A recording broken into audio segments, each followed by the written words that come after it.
So we're just coming back to the stages of where to begin. So what I'm hearing is making that commitment first up. Like, what are you committing yourself to? And for you, it sounded like making that mantra, that intention of I'm going to get uncomfortable. When I know I'm uncomfortable, I know that's my time to create the change and say it anyway. And then just practicing the expressing of what you're feeling in that moment, how to say it, and it's going to get clunky.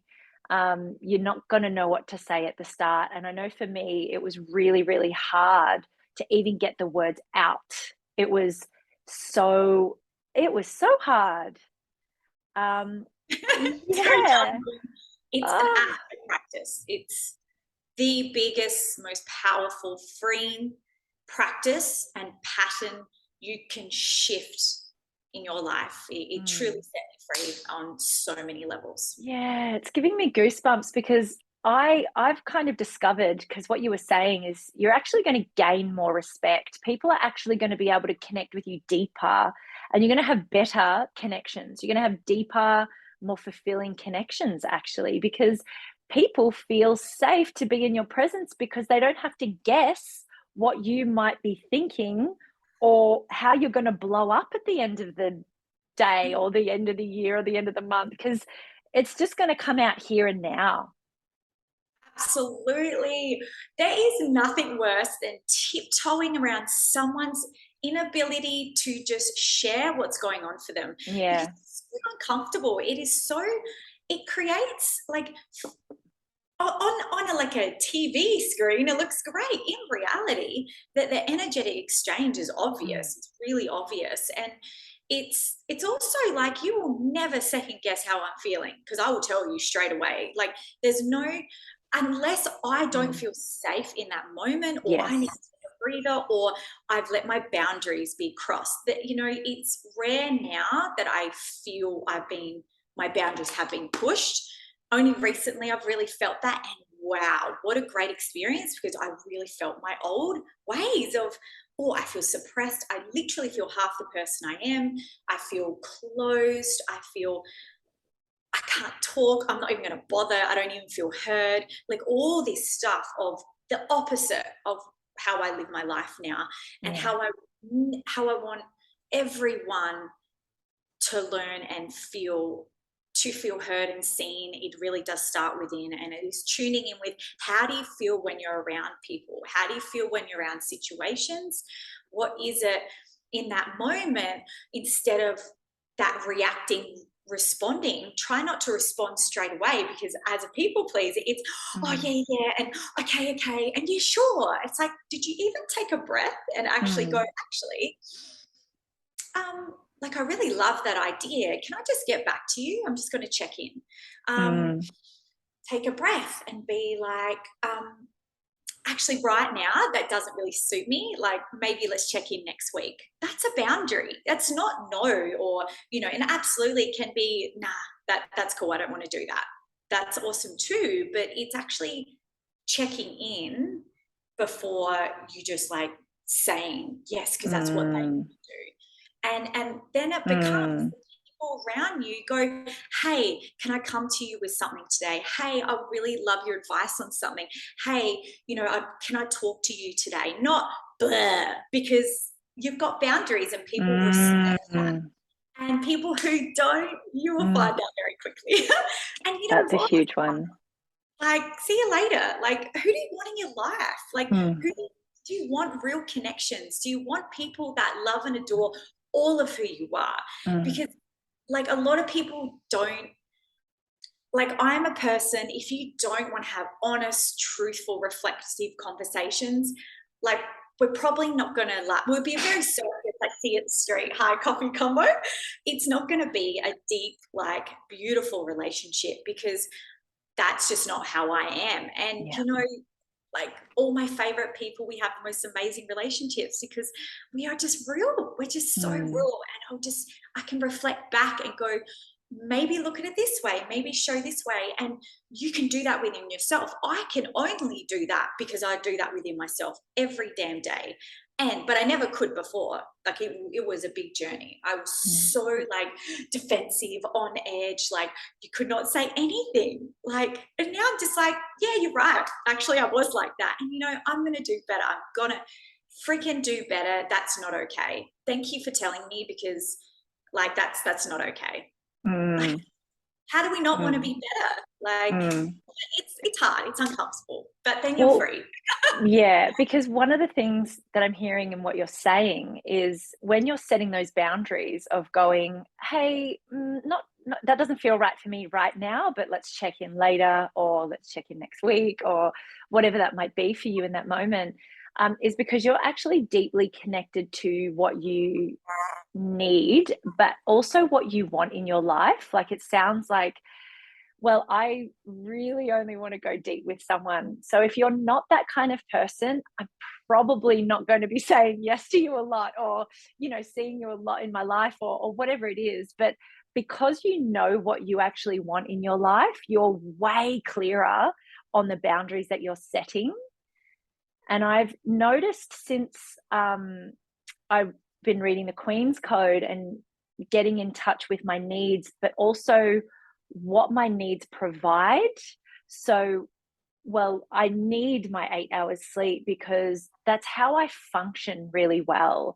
I don't have children or anything like that. So I'm able to get those 8 hours sleep, and I'm able to create boundaries around that, to help me so I can show up in my work the next day to be completely full.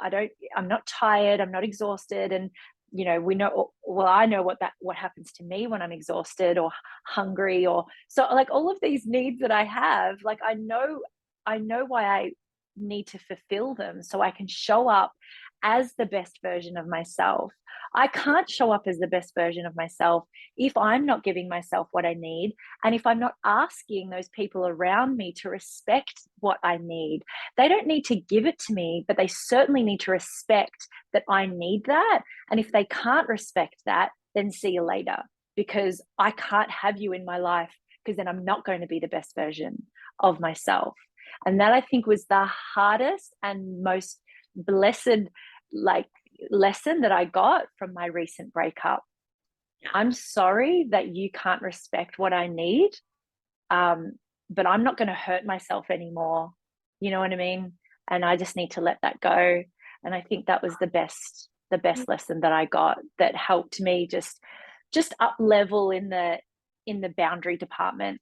Yeah, and guess who suffers? You do. Yeah. The person that suffers is you. So when you're people pleasing, no one else does, because they're like, oh yeah, wow, I get this, I get that. Well, no, like deep down, you're just like, you, as in everyone, is like, oh my gosh, I'm exhausted. Far out. You know what? I'm actually pissed off that I said yes to that. Actually, that wasn't okay, the way the person spoke to me, but I still allowed that. Oh, like, just, it's all the little things over time, and it is being able to say things in the moment. That's actually a really massive, it's a very big thing to learn, as well, is saying in the moment. If once you're in that really grounded space, not in a reactive way, in a like, oh wow, like, I hear you, but like, don't speak to me like that. Yeah. Just to, like, that's not okay. That's not okay. So, like, what is okay for you? What is your capacity? That's huge. And that's a big thing that I have to learn, is I have a massive capacity to hold my stuff and people's stuff. So, but I can, I know when there's a point where I'm just like stretched and I need to retreat. Like, I need to actually really go into inward and being able to, and as we say, Nicki's gone to her minus 10 into lone wolf, where I need to. The lone wolf, yeah. And I don't want to talk. I can't show up for anyone right now. And it's not often I'm like that, but when I am, it's really important that that's respected. And it's 100% like, by the people that know me, for sure. So it's really important to know what your capacity is, and your capacity may not be the same as someone else's, and you need to be okay with that. 100%. That's, I think, really important, Yeah. No, because there are so many people. So just speaking to all the people pleasers out there, there are so many people who are used to you overgiving and overstepping the boundaries, and they want you to, because they want it all. So when you say to them that's your capacity, they're going to bump you back, because they don't want that to be your capacity. They want you to keep giving more. So when you start to change and be like, hey, this is my boundary now, I've just learned what my capacity is, and they get upset with that, that's also a part of this uncomfortable process too, right? absolutely. 100%. And just it's always how you speak to people. What is the energy behind the way you speak to people? How do you can you say it in a way that's received? It's huge. I mean, communication makes or breaks relationships. Full stop. It really does. Like if you can't say things in a way that it's not received, no one's winning. Like no one's winning. No, you're not going to get the outcome that you desire, and that's a huge thing I work with clients as well. Is with the boundaries, is you can still say what you want, but whether they receive it or not is a totally different thing. So if you're saying in a way that's reactive or sharp, or if you're at that point, you've gone too far. Your boundaries are being pushed. You should be able to be at a space where it's like, in a good context, it's well pre-framed, it's all those things. That's really imperative for sure. I And then like this. stop with the mask. Like, oh Mm, gosh, the mask, I see it everywhere with so many mm, women, and it's like yeah. so big, it's so massive, and I'm still working on that. I've worked so hard on breaking the not breaking, being really authentic more and more and more, and that good girl. And honestly, breath work has been an imperative journey for me and a lot of women and men I work with Mm, for sure. mm. I love that you've mentioned the communication style, and knowing when you're in the space of, you're actually just in the space of going, cool, I'm really comfortable and I'm able to communicate at this stage really non-reactively, and I'm able to like just be in that responsive stage of like being able to communicate my needs. And then you also might find yourself in the place where you are being pushed, and you're being pushed over the line, and now you're in the reactive stage. So your communication style may not be received as well.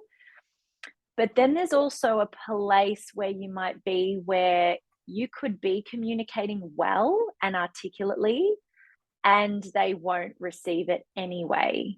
So I feel like there's a few different pieces on that communication, because I certainly was, yeah, recently in a relationship where I could communicate and it still wasn't going to be received. It was still not going to be heard. And eventually I was like, I'm doing all that I can, and I'm doing it the best that I can, and it's still not being heard. And I have to step away now. I have to just leave that. But yeah, but there was also a lot of play parts along that stage where I was like, I could have stepped up here, I could have said it here, and I could have said it in that moment. And I knew that there was times as well. So yeah, there's those different stages of communication. And if you share with someone clearly and from a place that's really important for you, like it's really important for you, you're sharing an issue or a topic or something that's you need support in, or you want to be heard in, and that person cannot meet you there, that's something to think about. If someone isn't meeting you, and even basic stuff, like just basic stuff, which often isn't that basic for a lot of people, that's when you really need to check in and go, okay, what am I willing to be around or put up with, or within, really tuning in with your own personal boundaries, what's okay, what can we work on, and so often you will know very quickly in relating pretty quickly all the little things at the start, the little red flags at the start will be the things that will break you later. Like every time, all my experiences as well. And that's because I've gone, oh, let's just see. Oh, I will probably change. Oh, but there's potential. Oh, there's all these excuses that the egoic mind does because all it wants to do is keep you safe and protected. But not grow and evolve and not like be the fullness of who you are. That's not what the ego does. So yeah, it's definitely choosing right timing as well and all that sort of stuff. And like you said, you know, if you're at that point of reactiveness and almost like that's when literally our wounded inner child kicks in and you're in a full protective trauma response. And that's when you start, whatever your response is. Mine is flight. I leave, I'm not safe, I need to go retreat and take a breath. I've definitely dated people who just want to fight and rah rah. And I'm like, whoa, man, I do not fight. I cannot. So, you know, we're bouncing heads off our own childhood ways that we want to feel heard or you know when we were children. So it's wild rather than going like, not getting anywhere right now. Like, let's just take a breather and you know, change the way you communicate or whatever it is.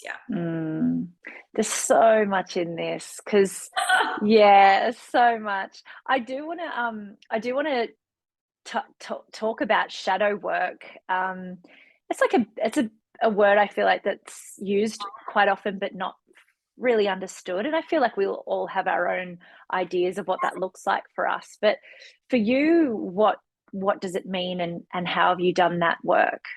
Yeah, I mean, oh gosh, shadow work is truly loving, accepting all of who you are, like fully seeing, being